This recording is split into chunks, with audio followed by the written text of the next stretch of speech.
Congreso, en el programa estoy con Humberto Lechea, secretario del Comité de Lucha. Dije presidente, se supone que el presidente es Juan Manuel Guillén. Creo que no hay los comentarios. La cosa es que Humberto Lechea es quien realmente es cargo del Comité de Lucha.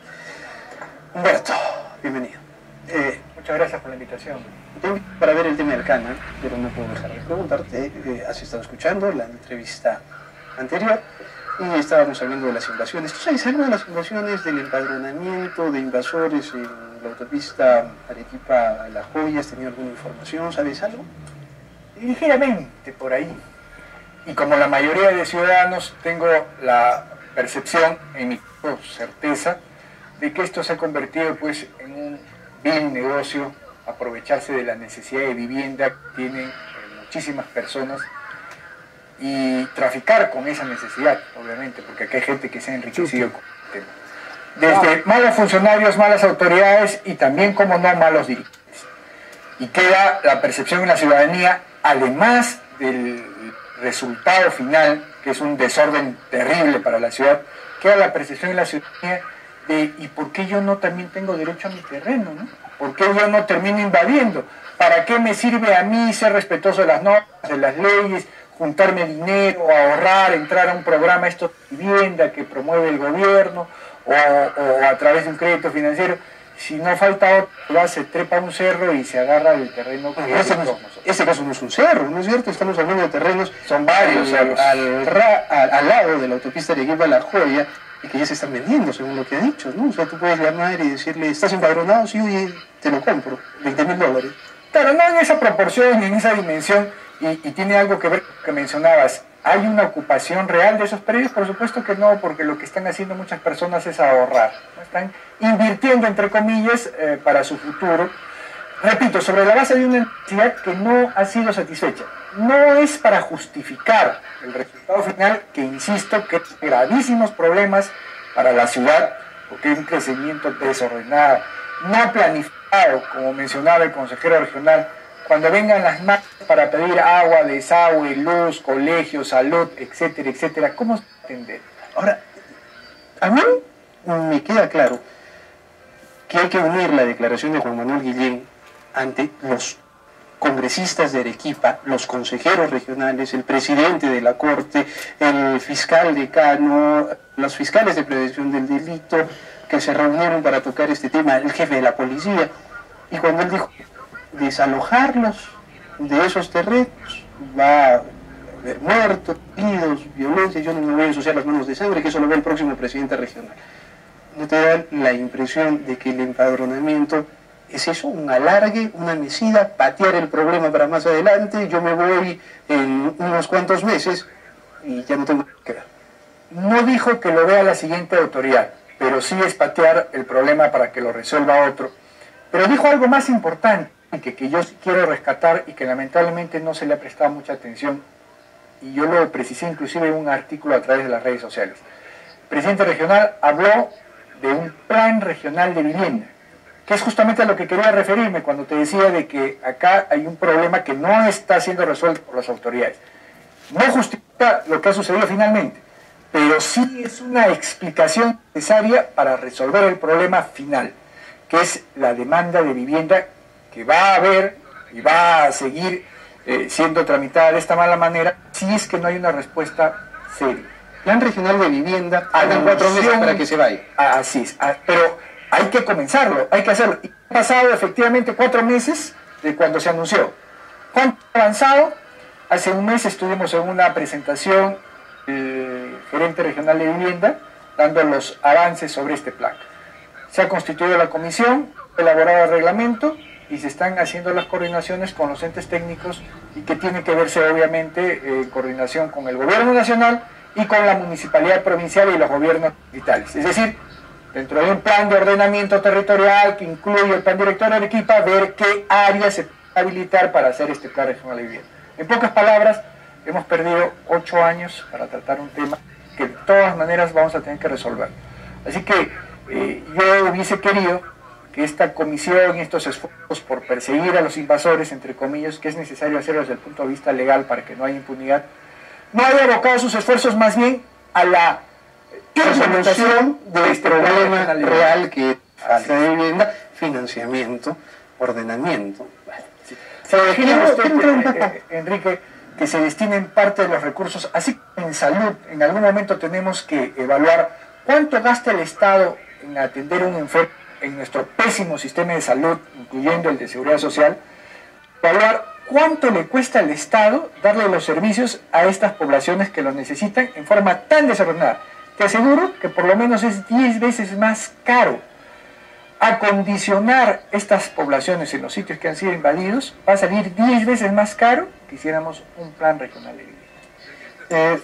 Entremos un poco al tema por el que te convoqué.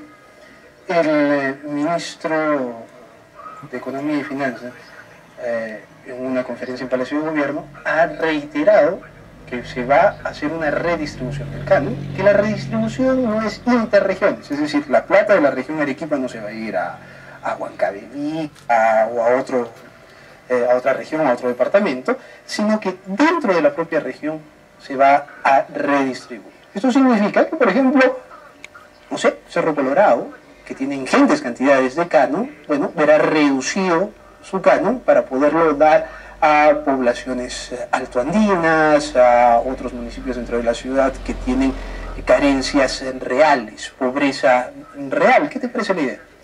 En principio es una idea que ha salido desde las propias organizaciones sociales hace más de 2 años. Cuando se plantea la modificación de la ley del gravamen, planteamos también la de redistribución del canon. Y esto lo acogió el ex premier Villanueva, recordarás, que al final de cuentas, en su buena intención, terminó perjudicándonos a nosotros, entrampó la discusión que ya estaba en comisiones para la modificatoria de la ley del gravamen. Acuérdate, la ley del gravamen es esta norma que implementó Ollanta al inicio de su gobierno, recentralizando mucho los recursos, eliminando el aporte voluntario que se gastaba en las regiones y modificando los porcentajes que afectan la base imponible del canon, de tal manera que ahora las regiones recibimos menos dinero del canon y este va directamente al gobierno central, con la idea justamente de redistribuirlo en las regiones donde no hay actividad minera y donde haya mayores necesidades. O sea, vamos a hacerlo más clarito. Antes, aparte del canon, el canon es impuesto a la renta. O sea, lo tiene que pagar sí o sí, y el gobierno dijo, bueno, la mitad de ese impuesto a la renta se lo damos a los gobiernos locales y regionales y le ponemos el nombre de canon. El otro 50% me lo quedo yo. Pero las negociaciones, organizaciones populares, municipios, autoridades regionales hacían que las mineras puedan dar aportes voluntarios. Y le decían, oye, Ada, suelta pues un poco de dinero y vamos a construir esto, vamos a hacer lo otro. Y llegó el y dijo, no, ya así no, vamos a pagarle el dinero y los aportes voluntarios se van a ir al gobierno para redistribuirlos a las zonas de pobreza. ¿Funcionó?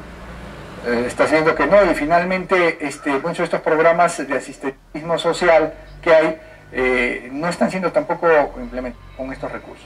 O sea, en principio la idea de redistribuir, de mejorar la actual situación es buena, pero ¿cómo termina siendo?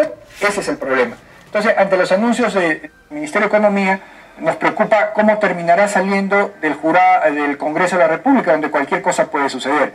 Y los congresistas han anunciado, el porcentaje de canon que no se utiliza durante el año regresa a un fondo social para que sea administrado por el propio gobierno.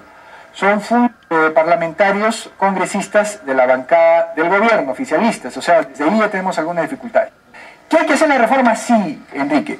¿Por qué? Haciendo números gruesos nada más. Actualmente, por ejemplo, en Cerro Colorado, una población de casi 150.000 habitantes y en promedio haber recibido entre 80 a 90 millones de canon en los últimos años, hace que por ciudadano se haya recibido 660 soles, aproximadamente, en números gruesos.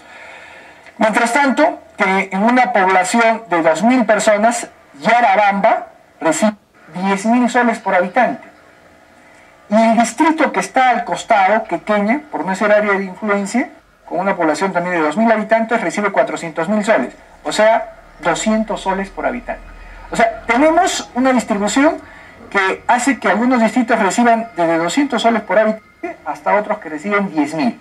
Eso no es equitativo y no resuelve el problema. Pero quiero hacerte una pregunta.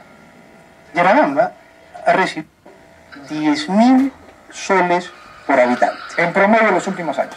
En promedio de los últimos años. Y ha logrado sacar de la pobreza a la gente que vive en Yarabamba, ha conseguido que las condiciones de vida sean realmente mejores, la gente allí vive muy mejor que antes. No necesariamente, o sea, se han alcanzado unos objetivos, pero no creemos que deberían haberse alcanzado, y esto tiene que ver con el tema que quiero conversar contigo, que es de fondo. ¿Cuáles son los criterios para usar el canon? Entonces, estamos de acuerdo con que se distribuya de tal manera que sea equitativo para todos, pero también que se señalen criterios para la utilización de este canon, y esté orientado a desarrollo económico local, a actividades productivas. Entonces, junto con la distribución, para que todos recibamos más o menos lo mismo, se oriente el gasto del canon a actividades que sean no solo sostenibles en el tiempo, porque estamos creando infraestructura que luego va a necesitar gasto de mantenimiento, y eso va a ser un tremendo problema. El canon va a disminuir quizás estos 2 o 3 años, pero luego va a aumentar, no solamente producto de las nuevas explotaciones mineras que van a ir en Arequipa, sino la demanda internacional, que para los próximos años sigue siendo alta. El precio del canon no va a bajar, vamos a tener ingentes recursos del canon, es necesario redistribuirlos mejor, pero fundamentalmente, Enrique, hay que utilizarlos mejor. Vamos a ir a la pausa. Estoy con Humberto Lechea, secretario del Comité de Lucha. Estamos en la redistribución del canon anunciada por el gobierno. Vamos a ver en el próximo bloque cómo se está utilizando, cuáles han sido los criterios, cuáles son los criterios recomendables, cuánto del canon se ha utilizado bien. Tras la pausa tocamos esos y otros.